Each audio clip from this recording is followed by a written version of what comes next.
Halo anak-anakku kelas 10 MIPA yang terkasih, selamat pagi, salam sehat, salam sejahtera.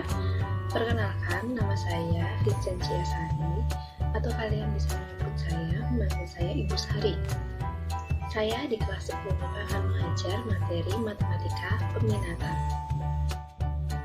Melalui video ini, saya akan menyampaikan sosialisasi mengenai materi yang akan kita bahas selama 1 tahun di kelas 10 MIPA. Kemudian saya juga akan menyampaikan teknik penilaian yang saya lakukan di kelas 10 MIPA, bagaimana cara saya mengambil nilai, dan lalu bagaimana cara kalian berkomunikasi dengan saya selama kita melaksanakan PJJ ini. Oke, yang pertama mengenai materi. Untuk materi yang akan kita pelajari selama PJJ ini, secara garis besar hanya ada 2 materi.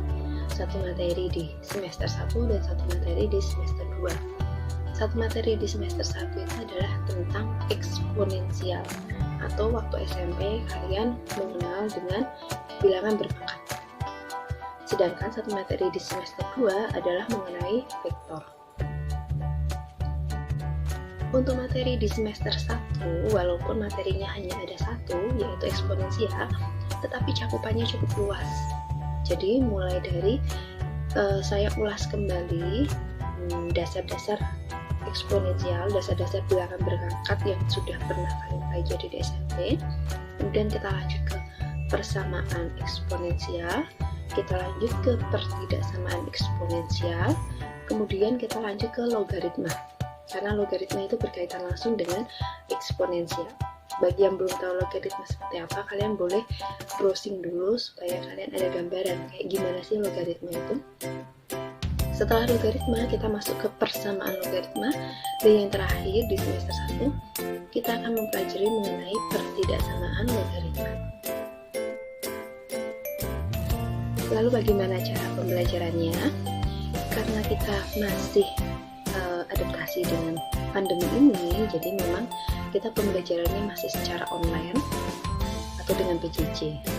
Nah, biasanya seperti ini. Biasanya setiap kali ada jadwal saya mengajar, pagi saya akan minta kalian presensi dengan cara japri ke saya. Jadi biasanya saya akan minta kalian japri, menyebutkan nama kalian, mengucap salam, menyebut nama, dan menyatakan bahwa kalian siap mengikuti PJJ Matematika Minat. Setelah itu, saya biasanya akan share video. Nah, video ini saya usahakan video adalah hasil buatan saya sendiri. Karena kalau buatan saya merasa bahwa materi yang saya sampaikan lewat video itu akan jauh lebih sesuai dengan apa yang selama ini kita pelajari. Akan tetapi kalau ada kendala, biasanya saya menggunakan video lain dari YouTube. Nah, kemudian setelah saya share video, saya di situ akan share juga soal latihan. Biasanya soal latihannya berjumlah antara 1 sampai dengan paling banyak hanya 5 soal. Soal itu bukan merupakan soal yang rumit-rumit, enggak, tapi itu lebih untuk membantu kalian memahami video yang saya berikan, memahami materi yang saya sampaikan lewat video. Jadi kalau matematika itu kan yang bergerak, yang belajar tidak hanya pikiran kita, tapi tangannya kan juga harus mengerjakan agar kita semakin terampil. Nah, maka di situ soal latihannya hanya sebagai feedback, umpan balik, atau sebagai bukti bahwa kalian sudah berusaha memahami materi yang saya berikan di video. Teknik pengumpulannya, nah dari soal yang saya berikan itu silahkan kalian kerjakan pada buku kalian. Jadi untuk matematika minat, saya minta kalian sediakan 1 buku khusus untuk mengerjakan soal-soal latihan dari matematika minat. Supaya apa? Supaya kalian punya salinan dari tugas-tugas kalian.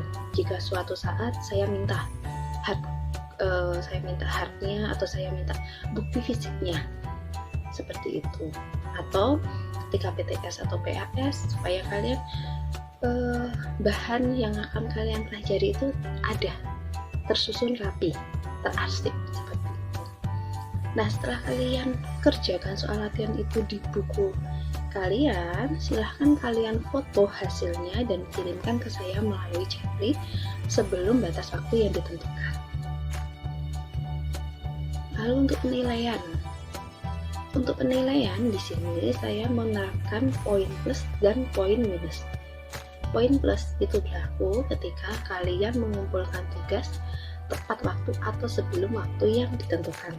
Sedangkan poin minus itu berlaku ketika kalian mengumpulkan tugas melebihi batas waktu yang ditentukan tanpa konfirmasi. Paham ya? Jadi di sini kalau kalian merasa, oh hari ini aku nggak bisa tepat waktu karena mungkin aku ada acara ini atau harus ke rumah sakit atau apa, nah silahkan konfirmasi dulu ke saya sebelumnya. Atau misalnya kalian terkendala jaringan, dari awal pembelajaran udah error. Nah, bagi kalian yang di luar Jawa, hal itu kan sering terjadi. Itu silahkan konfirmasi. Jadi, nanti ketika kalian mengumpulkan terlambat, tidak akan diberlakukan poin minus. Poin plus juga akan saya berikan ketika kalian mengerjakan soal pengayaan dari saya. Jadi misalnya gini, biasanya saya misalnya membeli 5 soal untuk dikerjakan, tapi saya hanya minta kalian mengerjakan 3. Nah, untuk kalian yang tetap mengerjakan 5-5-nya atau mengerjakan 4, itu biasanya akan saya berikan poin plus. Poin plus ini sangat berguna. Gunanya untuk apa? Gunanya untuk membantu nilai keseluruhan kalian. Jadi biasanya kalian itu jatuh di nilai PTS, PAS, atau PAT. Nah, supaya kalian tidak jatuh di nilai-nilai itu, maka kalian perlu mengumpulkan poin agar nanti rata-ratanya nilainya menjadi baik. Harapan kami di masa pandemi ini, karena kalian bebas belajar dari berbagai sumber, kalian boleh nanya kakak, kalian boleh nanya kenalan kalian, boleh nanya orang tua kalian, maka gunakan sebaik-baiknya untuk memperoleh hasil yang terbaik dari kalian. Pesan saya, jangan menunda.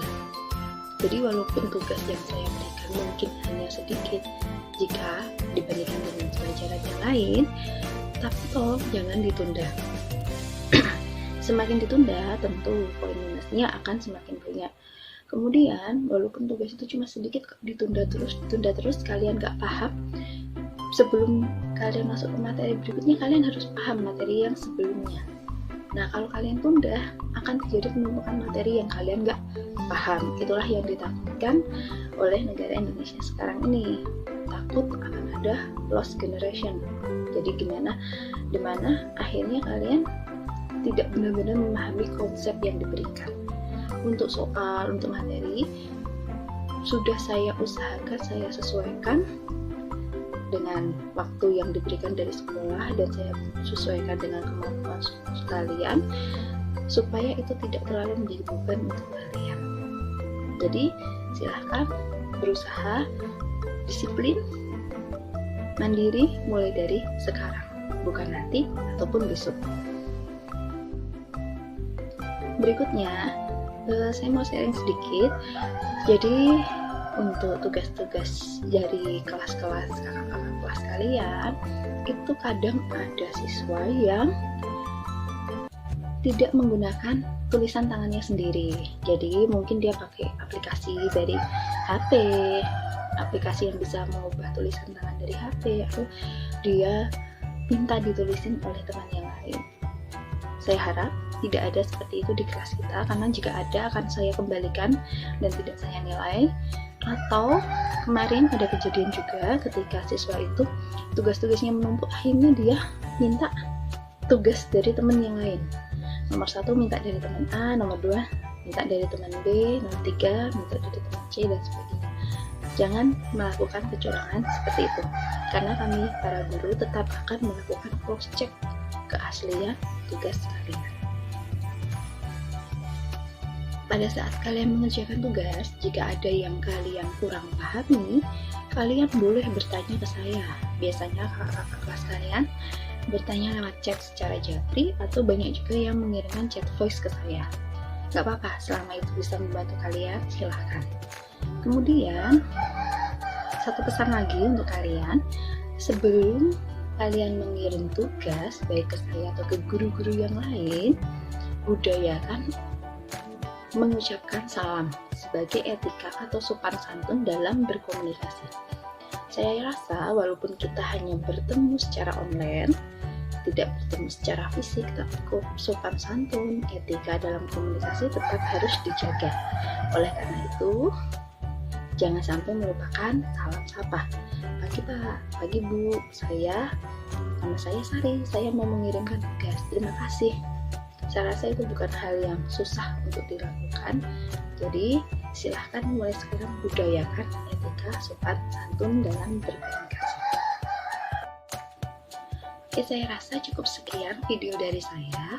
Sebelum saya menutup video ini, saya mau menyampaikan tugas untuk kalian kerjakan di hari ini. Jadi di hari ini, saya mau menggunakan waktu untuk berkenalan dengan kalian. Jadi yang pertama, tugas kalian adalah silahkan kalian mengirimkan foto selfie ke saya. Ya, karena saya perlu tahu wajah kalian, supaya saya hafal, tidak hanya tahu nama kalian. Kedua, silahkan kalian tuliskan di buku kalian nama lengkap kalian, 1. Kemudian nama panggilan kalian, 2. Yang ketiga, asal SMP.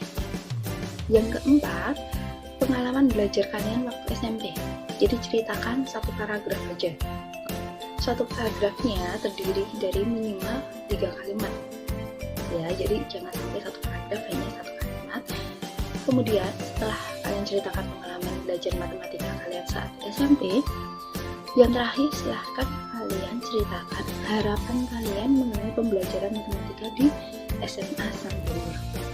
Harapan kalian, satu paragraf juga, jadi minimal terdiri dari 3 kalimat. Itu 5 pertanyaan itu silahkan kalian jawab, tulis pada buku kalian, kemudian kalian foto dan kirimkan ke saya sebelum pelajaran matematika minat berakhir. Pelajaran matematika minat nanti setiap minggunya ada 3 jam, jadi kita akan selesai kira-kira pukul 9.45. Seperti itu. Kalau ada yang mau ditanyakan silahkan menghubungi saya melalui WA. Terima kasih, Tuhan memberkati.